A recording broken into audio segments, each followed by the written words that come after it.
আমি আলহামদুলিল্লাহ ইমারাতে ইসলামিয়া আজ পৃথিবীতে একটা মাত্র দেশ, বুকে হাত দিয়ে বলতে পারি 100 ভাগের মধ্যে 100 ভাগ আল্লাহর কোরআনের নীতি অনুযায়ী রাষ্ট্র পরিচালিত হচ্ছে। 30 জনের মতো মন্ত্রী পরিষদ, এই 30 জন মন্ত্রীর মধ্যে 28 জনই দেওবন্দি আলেম, এবং তারা এই রাষ্ট্র পরিচালনা করতেছে। এই রাষ্ট্রের এক একজনের নাম শুনলেই তো আপনারা শুনবেন আশ্চর্য। একজনের নাম হলো আজকে সারা গোটা ভারত যাকে নিয়ে নাচতেছে, মোল্লা মোহাম্মদ আমির খান মুত্তাকি। মোল্লা, শুরুতে মোল্লা, শেষে মুত্তাকি, মানে পরহেজগার মোল্লা। আমার মতো তোমার মতো সাধারণ মোল্লা না। কেমন মোল্লা? আরে পরহেজগার মোল্লা। এই পরহেজগার মোল্লা আজকে ইমারতে ইসলামিয়ার পররাষ্ট্রমন্ত্রী। তাকে অভ্যর্থনা জানানোর জন্য তোমরা যেই ভারতের আশীর্বাদ নেওয়ার জন্য বছরের পর বছর লাইন ধরে দাঁড়ায় থাকো, সেই ভারতের পররাষ্ট্রমন্ত্রী মোল্লা আমির খান মুত্তাকিকে একবার সাদর অভ্যর্থনা জানিয়ে নিজেকে ধন্য মনে করতে পারে। মুহতারাম হাজিরিন, সেই রাষ্ট্রের বিচার ব্যবস্থা আজ যুদ্ধ বিধ্বস্ত। 40 বছর ধরে যেই রাষ্ট্রের যুদ্ধ চলছে, সেই যুদ্ধ বিধ্বস্ত একটা দেশ, যে দেশে লক্ষ লক্ষ মানুষের কাছে অস্ত্র, এবং এই সাধারণ এই বন্দুক মার্কা অস্ত্র না, অত্যাধুনিক অস্ত্র, যে অস্ত্র দিয়ে তারা সোভিয়েত ইউনিয়নের সাথে যুদ্ধ করেছে, যে অস্ত্র দিয়ে তারা আমেরিকা সহ পশ্চিমা ন্যাটো বাহিনীকে কুত্তা পেটা করে বিদায় করছে। এই ধরনের ভারী অস্ত্র 2-4 লক্ষ না, বরং কয়েক মিলিয়ন মানুষের হাতে আছে। অথচ গত 4 বছরে কোনো একটা ডাকাতির ঘটনা নেই, কোনো একটা সন্ত্রাসের ঘটনা নাই। রাত 2টোর সময় আমরা পাহাড়ি পথে 500 কিলোমিটার পথ চলেছি। লা ইয়াখাফু আহাদান ইল্লাল্লাহ, ভয়ের কোনো কারণ নাই। কেউ রাতে 2টার সময় এসে তোমার বুকে পিস্তল ঠেকায় বলবে পকেটে যা আছে দিয়ে দাও, কল্পনাও করা যায় না। কেউ এসে তোমার কাছে চাঁদা চাবে, চিন্তাও করা যায় না।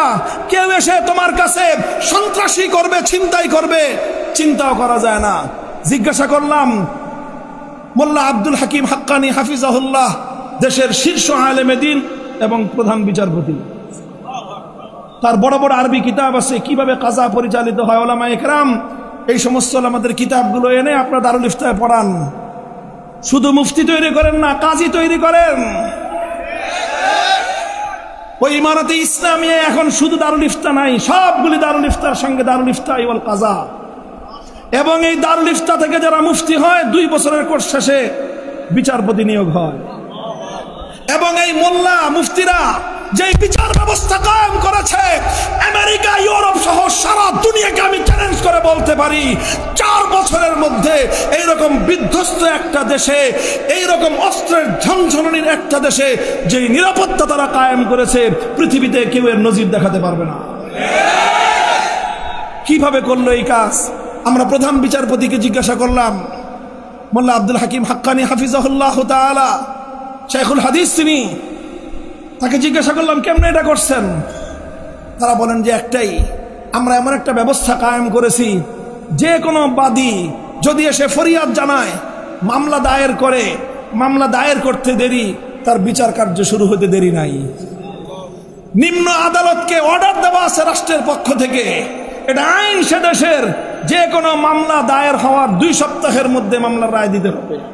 কয় সপ্তাহ? যাও তোমরা তোমাদের, আমি তো আমার দেশের ভুক্তভোগী, 47টা 48টা মামলার জামিন নিয়ে জেলখানা থেকে বের হয়েছি। এক একটা মামলার জামিন করাইতেই লাগে 3 বছর। এরপরে তো এই মামলা যে কত বছর ধরে চলবে আল্লাহ মালুম। সেখানে অনলি অন 2 উইকস, 2 সপ্তাহের মধ্যে বিচার করতে বাধ্য নিম্ন আদালত। যদি 2 সপ্তাহের মধ্যে বাদী এবং বিবাদী এবং সাক্ষী সুবুত নিয়ে যদি আদালত মনে করে যে না 2 সপ্তাহের মধ্যে এটার রায় দেওয়া সম্ভব না, তখন আদালতকে, নিম্ন আদালতকে উচ্চ আদালত বরাবর প্রেয়ার করতে হবে, দরখাস্ত দিতে হবে যে আমি 2 সপ্তাহের মধ্যে এই মামলাটা শেষ করতে পারতেছি না বলে দুঃখিত, আমাকে আরো 1 সপ্তাহ সময় বৃদ্ধি করে দেয়া হোক। উচ্চ আদালত থেকে যদি আরেক সপ্তাহ সময় বৃদ্ধি করে দেওয়া হয়, নিম্ন আদালত রায় দেওয়ার জন্য আরেকটা সপ্তাহ বেশি পাবে। অধিকাংশ মামলা শুধু বাদী বিবাদী, মুদ্দাই এবং মুদ্দা আলাই 2 পক্ষ আসে, অধিকাংশ মামলায় কোনো উকিল, ব্যারিস্টার, জজ, ব্যারিস্টারের প্রয়োজন হয় না। উকিল বাদী তার কথা নিজে বলে, বিবাদীও তার কথা নিজে বলে। আর বাদীর পক্ষে সাক্ষ্য থাকলে কাজী, বিচারক নিজে সাক্ষ্যের কাছ থেকে জিজ্ঞাসা করবেন, জেরা করবেন নিজে। এখানে লক্ষ টাকা দিয়ে উকিল ভাড়া করার কোনো দরকার নাই, ব্যারিস্টার ভাড়া করবার কোনো দরকার নাই। আমি জিজ্ঞাসা করেছি সুনির্দিষ্টভাবে শেখ আব্দুল হাকিম হাক্কানি হাফিজাহুল্লাহর কাছে যে যদি কেউ উকিল রাখতে চায়, বলে যে সেই অপশন আছে, সেই অপশন আছে। যদি কেউ নিজের মামলা পরিচালনা করতে অক্ষম হয় তাহলে অনুমতি নিয়ে সে নিজে উকিল রাখতে পারবে। আমরা জিজ্ঞাসা করলাম আসলে ঘটনাটা ঘটে কি, কিভাবে বিচার হচ্ছে। তিনি বললেন যে মোর দ্যান 50%, অধিকাংশ মামলা কোনো উকিল ছাড়াই নিষ্পত্তি হয়ে যায়।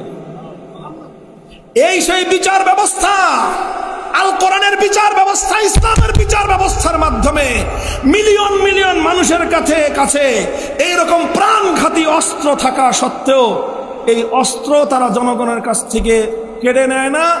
আবার এই অস্ত্রের কোনো অপব্যবহারও নাই। রাষ্ট্রের এক প্রান্ত থেকে আরেক প্রান্ত পর্যন্ত শান্তি এবং নিরাপত্তা কায়েম হয়েছে।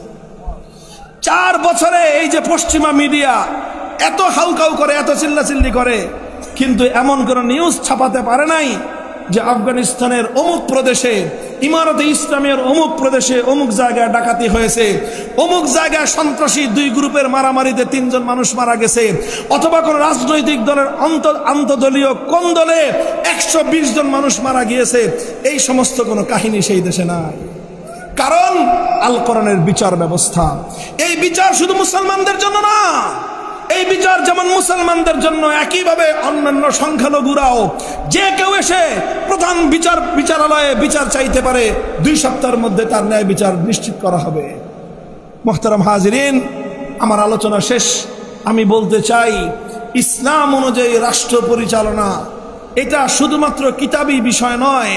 ইসলাম অনুযায়ী রাষ্ট্র পরিচালনা করা এটা শুধুমাত্র থিওরিটিক্যাল এবং তাত্ত্বিক কোনো বিষয় নয়, বরং আজকের পৃথিবীতে এটা জ্বলন্ত একটা প্র্যাকটিক্যাল বিষয়। আখেরি পয়গাম, হে বাংলার নওজওয়ানেরা, হে বাংলার মধ্যে মুজাহিদ শারদুলের বাচ্চারা, আমি তোমাদেরকে জিজ্ঞাসা করতে চাই, 40 বছর যদি রাশিয়া এবং সোভিয়েত ইউনিয়ন আর পরাশক্তি আমেরিকার পশ্চিমা বিশ্বকে ঝাঁটাপেটা করে বিদায় করে সেখানকার 4 কোটি মুসলমান যদি ইসলামের ভিত্তিতে শান্তিময় একটা রাষ্ট্র কায়েম করতে পারে, বাংলার মুসলমানেরা, বাংলার তরুণ সমাজ তাদের 100 বছরের স্বপ্নের আল কোরআনের রাজ বাংলার মাটিতে কায়েম করতে পারবে কি পারবে না?